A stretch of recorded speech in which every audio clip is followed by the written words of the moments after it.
victim. So why does someone consider suicide? So half the time there's loss, right?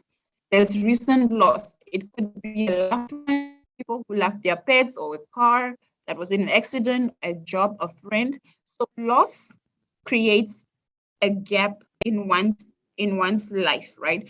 Loss creates a void, an emptiness, and sometimes you don't know what to do, right? So if you've lost a job and it was really something that kept you going, you could take care of the family, you could take care of even the extended family, you could pay your bills, you could pay your car and everything, and now you've lost your job, you have to move out because maybe you haven't paid the whole house off yet. All of these pressures could create some sort of stress and anxiety, especially if you didn't pre-plan in advance, like have a second home at the village or so, you have this anxiety, like, what am I going to do now with my life? And that question in itself can create so many anxieties. Now, anxieties are feelings that you feel where you feel like you can't breathe and you feel like trapped, and that can lead to depression. And depression, it's just being in this dark cloud, dark hole where you feel like, I can't breathe, there's nobody coming for me. And so that can lead someone to think about suicide. Major disappointment, like especially school kids. Now, I remember at my time, not so long ago, was when we had the grade 10 results coming out in the newspapers, or it was you could see it online, and you had family members going to take your grade 10 results or your grade 12 results. A lot of those times we would hear about friends who had died by suicide. Now, I say died by suicide, and not committed suicide, because when you say someone commits something, it's like they deliberately did it. But a gentler way of saying it's like the person died by suicide.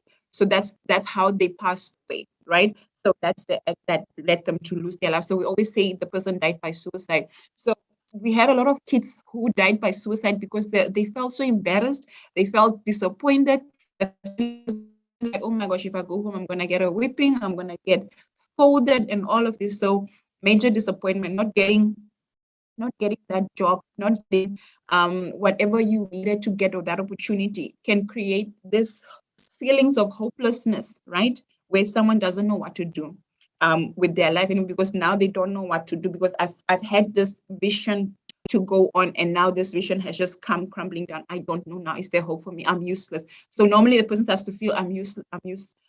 There's no hope for me.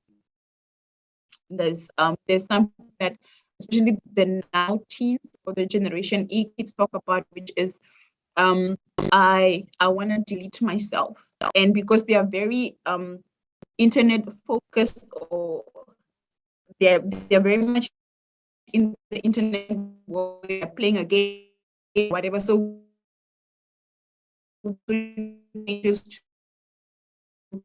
like it's like, oh, they use themselves, like, I want to buy so because there's nothing anymore, or people don't appreciate me, I'm always the one who's doing wrong, and so forth. So change in circumstances like leaving home, new school, there's a lot of bullying. Leaves home to, and they're scared because their family is not there anymore, so they have to do a lot of things on their own, and this could create panic and anxieties for this young people. So that might lead to, right, especially if they don't succeed in what they need to do. Like I said, depression, sometimes physical illnesses like HIV and AIDS, cancer, major diseases. Sometimes people can't cope. It's like, if I only have 6 months to live because of this condition that I was given, I don't want to take my medication, I don't want to live like this. Better yet, I just go now. So sometimes that can also lead to suicide. And another thing is, when there has been suicide in the family, or someone died by suicide in the family, or your friend or your colleague, that can become like someone can idolize, like Marcella died by suicide, I also want to go like that. She's strong, she's actually a role model. I want to actually talk about this point in detail. So 3 years ago at a school, one of the schools here, there's a child that died by suicide, a high school girl that died by suicide. We went to the schools and we had a conversation with the whole school as debriefing, and to just help them with coping. And one of the things that stood out with other kids at school that also had mental health challenges rather, they felt that this girl was their idol because at least they are not suffering anymore emotionally. At least now it's like they are at peace, and they felt bad, or it for them, they felt like I'm too weak to do that. And that gave them hope to actually go and die by suicide. So when there's someone who has died, and I need to emphasize on this, when there's someone who has died by suicide, as a colleague, as a friend, as a parent, please do not idolize the person who has died in terms of, she was a good kid, and now that she's gone, we'll remember her forever. And it's like what that says, especially to the young minds, is, oh, so if I'm alive, I'm a bad child. People have nothing but praise to give me. So that's the life I want. Even if I'm not going to hear it, some people believe in the afterlife, and they're like, I'm going to come back and I'm going to hear people talk at my graveside. And I want to hear that, because right now nobody's praising me, and I've just been this horrible child. So I want to go and come back and hear how people are talking good about me. So I'm not also saying talk bad about a loved one that has passed away. It's just, don't idolize it after the fact. Keep talking about this person being a good person, and you miss them, and oh my gosh, it would have been so much better if they're there. That is like, people have good things to say about love, about people that have passed away. So be mindful when you do talk to people, that they might think the only way I get praised is when I die. So yeah, there's a thin line, but it happened. So we had to have another debriefing session with this young kid about, it's not okay to die by suicide. It's not okay to consider that, because if you do, it leaves scars, right, in the people that are remaining, which is family as well. So yes, that happens. So financial and legal problems also comes into play, where people go bankrupt and then they don't know what to do. So they just decide, I can't. This is embarrassing, and you will find someone just dying by suicide because they can't handle being broke or bankrupt. Okay. So this is why people might consider. So these are some indicators that we need to look out for. Indicators are things that they might be showing, right? So if someone starts to give away possessions, like they like start to say, oh no, when I die, please, my car should go to who? When my favorite cat or dog or whatever should go to who? When I die, this and this. When people start giving away possessions, like that, or physically actually getting up and actually saying, oh, when I die, like right now, like you can have this. This is like I got this from where, but I want you to have it, without being a celebration. Start getting concerned, because when they are giving away possessions, that's the action, the thought pattern, that's like, I won't be needing this anymore because I'm going to pass away or die soon, right? So that's the thinking process. And the second thing is, when they are becoming withdrawn, like don't engage in activities that they used to like anymore. They are not even in WhatsApp groups anymore. They are removing themselves from the WhatsApp group. It's because they're thinking, I can't do anything right. What's the point? I don't contribute anything positive. So this is what's happening. The action is sometimes they engage in ritual things, like with giving away possessions, like, oh, I haven't seen in a while, I just want to give you this, and like, yeah, I don't know when I'm gonna see you again. Yeah, I just know that I really love you a lot. And so, but these are things that they don't do occasionally, or things that they don't do always, they start doing that. The thought process with that is, I can't keep my thoughts straight anymore, and so they just have to start saying goodbye. Faisal, if you can mute yourself, if you don't mind. Yes. Could you just mute yourself a little bit? There's a very cute child behind you, which is so nice to hear. Thank you. All right.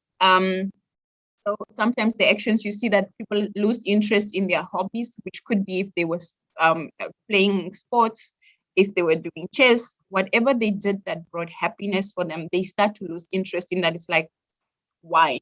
I just can't take it anymore. What's the point of doing that anymore? Because they lose fun in it, right?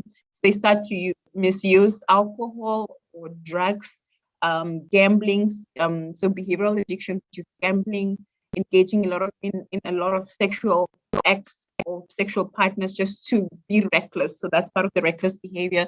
So this starts to happen. And then extreme behavior change. Sometimes they might not bath, they might not eat, they just don't care. Especially if it was someone that was neat, or someone that really cared for their appearance and so forth.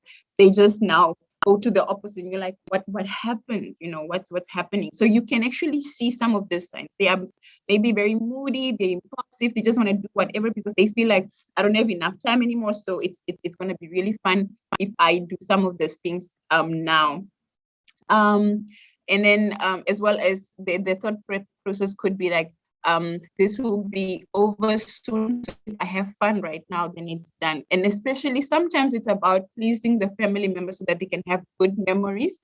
Remember that I said sometimes they talk about they might want to be idolized, so they want to have this great explosion of greatness because as a way of saying goodbye, because they just feel like it's going to be over soon and then I'm done. And then if at all, you might also see people cutting themselves, especially on the wrists.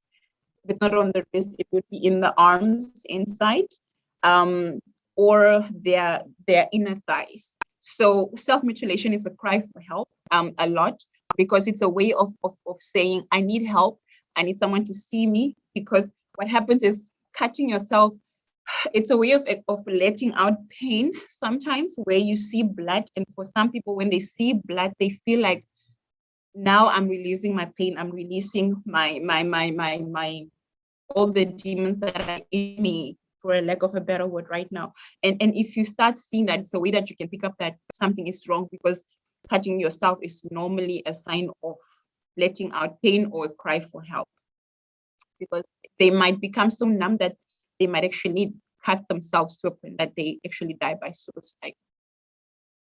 Okay. So the other feelings that they may have, sorry, quickly. So the feelings that they might have, they could be desperate for attention, looking for just that one person who would say, Marcella, are you okay? You seem a bit different. So they are desperate for that affection, right? Mostly someone who wants to die by suicide, it's not that they actually want to die. They actually, because they give these small hints, they expect someone to actually maybe ask, are you okay? What's happening? And that question, it's the only thing that could help them from actually committing the act or dying by suicide. It's just, it took that one person to look at me and say, listen, are you okay? Do you need me to take time out for you? Right? And so that's the desperation that also comes with that. People are also angry, like it could be based on the actions that they have or the feeling of loss. They could be very angry and upset.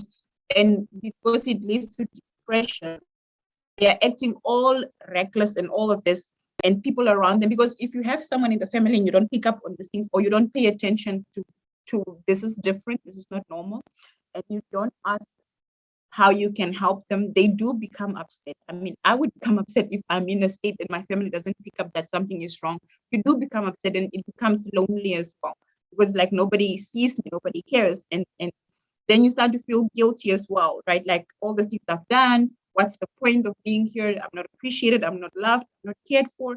And also in spaces where you have siblings, kids being, let's say you have 4 kids, and the one kid just feels left out because they're just self-sufficient, right?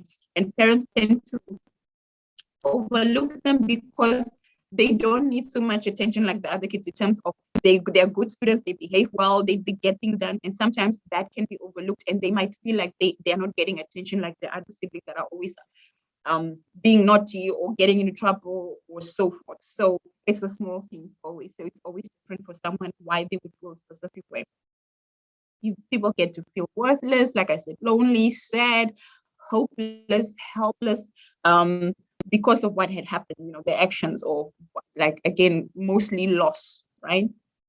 So like I said, lack of interest in appearance, they don't bath, they don't shave, they don't brush their teeth, change in behavior, which is the reckless behavior that I had spoke about, they will have disturbed sleep because they could sleep the whole day, right? And then be awake for a few hours and then sleep again the whole day because they could be in a state of depression, and that changes how you sleep as well. Once again, because of sleeping so much, there could be a change in appetite. Some people might not even eat because they just don't have cravings anymore. They just feel like, what's the point? Even if they do eat, because their brain is starting to shut down in terms of the feel-good hormone and so forth. So they might not even taste good food. Like you could give them their favorite meal, but it wouldn't have the same taste because they've just lost appetite and they're just in a bad space.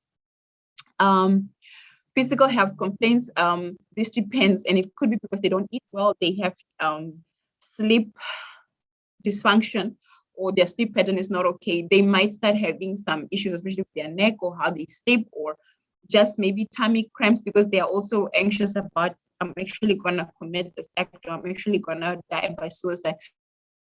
So all of this, and know what it is. And if they take medication for health complications, they might stop doing that, and that could create a lot of pain for them as well. So this is what they might be going through. And these are some of the indicators. Now, if you do ask someone, so Marcella, what's happening? Because that's all it takes. Are you okay? And then someone, and not like, hey, how are you? What's up? Are you okay? That, not that type of question. It's like, we actually take time and like, listen, hi, I've noticed that lately you know, you're not like, it just, you seem different. Is everything okay? The fact that you took time to ask, the fact that you were sensitive to them, this might actually be what they need to hear, right? Now, let's say you ask that question. You should not do the following. Do not act shocked, but talk openly. So it's like, oh yeah, thank you so much for asking. I'm just tired. I'm tired. I can't do more. I don't know what the thing is. I've tried everything. I'm failing. I can't get a job. My kids are just there suffering. You may then want to ask, have you thought about suicide? And it's okay to ask that question, because when you ask that question, it doesn't mean that you are promoting suicide. You can ask that. That's the one thing you have to ask. But you shouldn't do the following. Don't ask, don't actually like, oh my God, you want to die? Oh my God, like why? Like, oh my goodness, why do you want to? No, that's not okay. Like, so you want to kill yourself. Oh my God, you see, it takes them back to their withdrawal space. They're becoming embarrassed. They're becoming shy again. They're like, oh, I was just fooling around. I was just messing. It's not true. I don't want to die. I was just, you've literally embarrassed them when you act shocked, or when you are shocked, because now they feel like you are judging them. So don't act shocked. I mean, you can get shocked, but the minute that you pick up on the signs, obviously you're already alarmed, right? As a friend or a family member. And so when you do get to a point to sit with them, expect that it could be a possibility if that this person will tell you that I wanna end my life because I feel like there's no point, because they really feel like that.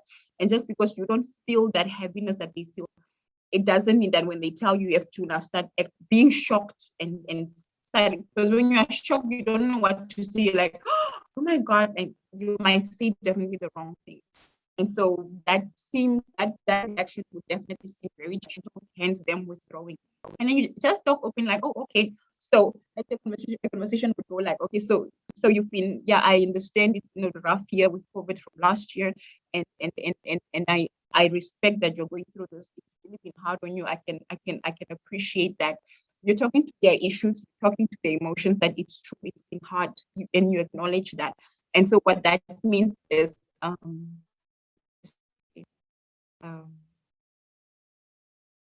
sorry.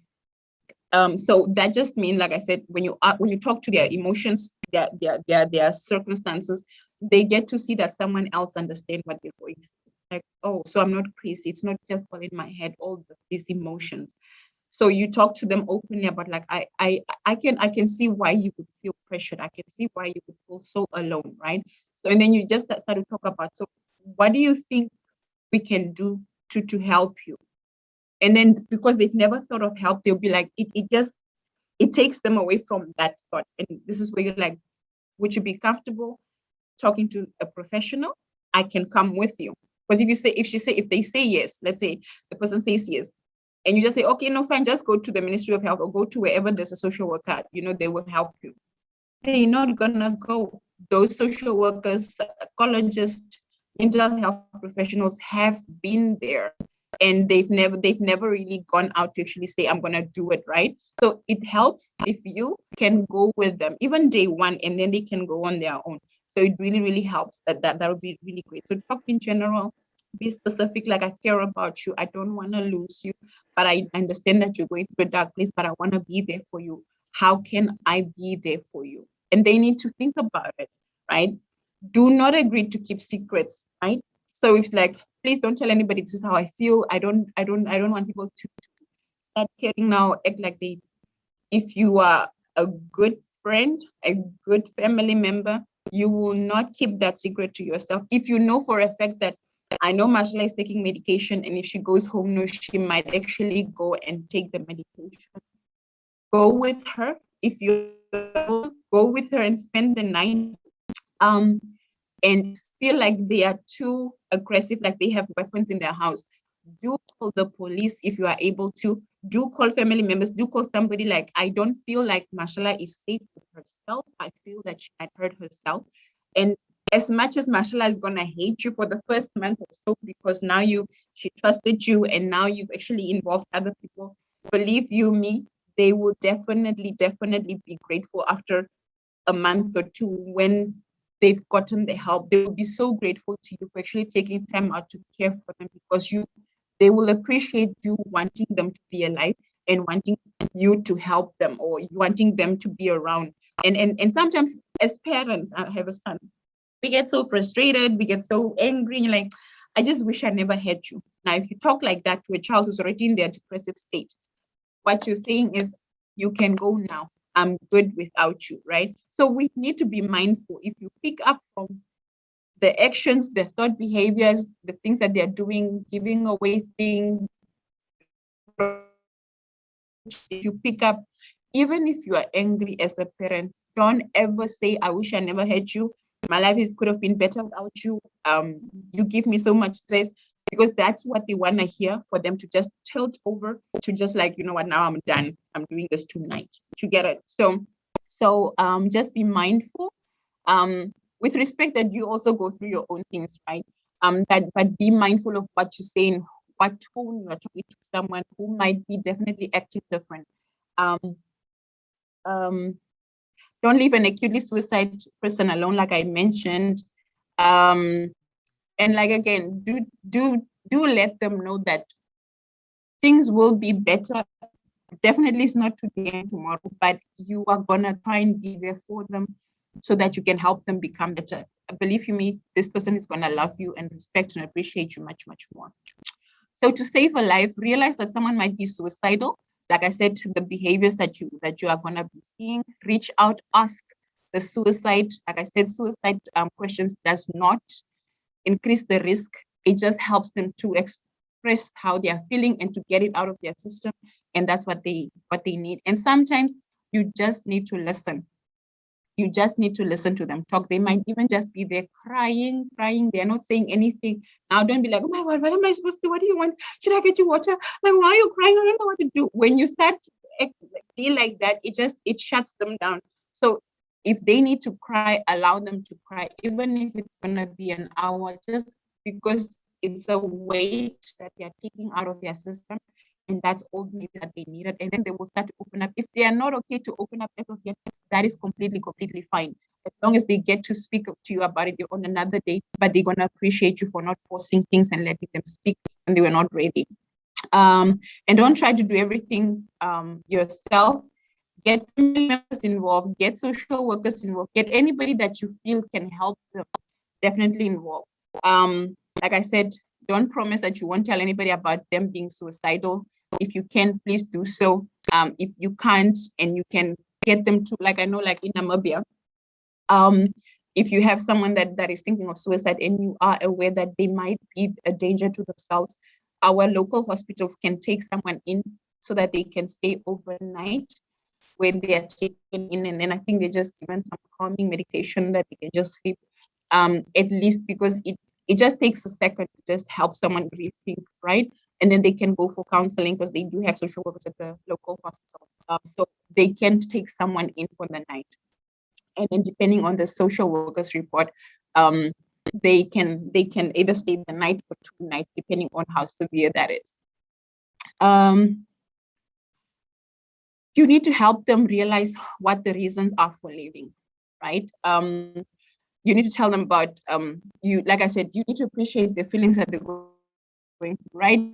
You know, they're not always gonna feel down like this. You know, they've also been in worse positions. Now it's just one of those, it's now maybe bad right now, but they will feel better because there's so much out there to live for that you're gonna feel just different and younger, and you know, and you're gonna be there to help them get to this good feeling. Give them hope, give them, you know, encourage them about the things that they were doing that were really, really good. Like if they were a good soccer player, like, no, like, remember, like, our team is going to make sure you're like the best person, like you know, like compliment them on the things that they are currently doing or that they've done that's really, really, really good. Where you know that if you talk to that, they're going to start smiling and actually like, oh, okay, so it's not just all bad, you know. Talk to them about, you know, their belief system could be what they believe in. You know, do they want to just give that up? You know, you've had this goal, you've had this thing that you wanted to look out for, like, and you were so excited to see this person get into that. For example, you wanted to do accounting and get a degree in accounting. Like, I'm waiting to go and chill with you on that day. Like, you know, so it just starts to, it helps them to realize that there are things that I need to live for. You know, what are your values as a person as well? And sometimes religion is really, really key here, because if someone is a strong believer in whatever faith they're in, it helps them that when you die by suicide, you might not go to heaven, or whatever that school of thought talks about when it comes to religion and death by suicide. So you can teach them about that as well, because it helps them as well. The external help them to realize that there are people who would care for them, that you can find them help, you can deal with them, family members that makes them good. You guys can go together on a trip, it's a guy's trip or chick's trip or whatever. There are organizations that might be able to help them. You guys can volunteer together at organizations or go talk to the schools about where you've been, but this obviously gradually after time. And again, remind them about their hobbies and interests, because that talks to who they are as a good person, and that they can actually they can still achieve more. It's just right now that they're in this bad space, and it's not forever. Now, what if suicide happens? Because it does happen. Even if you do your best, it does happen. There are so many questions that are left unanswered to the people that have been trying, right? So the survivors, or you now who's been trying to get Marcella to not die by suicide, you might have guilt where you feel like, oh my gosh, I should have, maybe that day when I took my exam, I should have just spent time with her. Oh my gosh, I could have done this and that. So it's a traumatic experience, because like, I could have. What did I miss? So there's blame, there's guilt that you feel, that the survivors now, just like, were we too harsh? And then society as well. Society doesn't play right. Society is like on another level when they chastise you. So society will be like, yeah, but did you not pick up? You are the friend, or you are the family, or you are the mother, or you are the father. And you just feel so guilty, like, I could have done better. And that as well, unresolved, can lead the person or the survivor to die by suicide, because like, I can't take the criticism. I should have done better. I should see the signs. I don't know. I was so busy in my own head and things that I couldn't even pay attention to the person that I loved. Was I the reason? Was I at fault? There's so many questions, and nobody can actually answer that. And so it could lead to a lot of anxieties and other mental health disorders. So the best thing to do is, especially if you're a group of friends or group of family members that you've loved someone that died by suicide, network. Create a support system where you, like, every Sunday we come together after church or whatever ritual you do for an hour, and we just support each other. Like, you know, if Marcella was here, it would have been good. Like, it's okay. Maybe now what can we do better so that we can support the kids and everybody else, and also be there. Like, no, it's because when you are together, you get to talk about, right, about what that means, what that person meant to you, and how you guys can maybe learn from their experiences. Like, what did Marcella contribute to your life? What did Marcella actually teach you about life? What can you take away? Because that can be your basis to growth as a person. And again, get a counselor, get a psychologist, get a social worker that you can go to for group counseling, if it's available to you. Otherwise, you can go and actually check motivational videos on YouTube, which is so nice as well if you aren't able to go to functions as well because of COVID. And like I had mentioned earlier, please, please, please, please do not glamorize the life of the person that died or the teenagers that died, because like I explained, the copycat phenomena is quite big. Kids will definitely want to die by suicide. Like, I also want to be a hero. I also want to be seen. I also want people to appreciate me, and I also want people to be very good about me. So just be mindful about that. And the last thing I want to say, when you do get to see change in behavior, ask, are you okay? Just ask, are you okay? Do you need help? And what does support look like for you? What would support look like? I just want someone to hug me. And that's all they might need, just someone to hug them. Persuade them to talk to someone professional if they can't offer to go with them, because you can tell them, like, I don't know what to do, but I know I want to be there with you, right? So you persuade them to go see someone, then you refer them to someone, or that person can refer them elsewhere.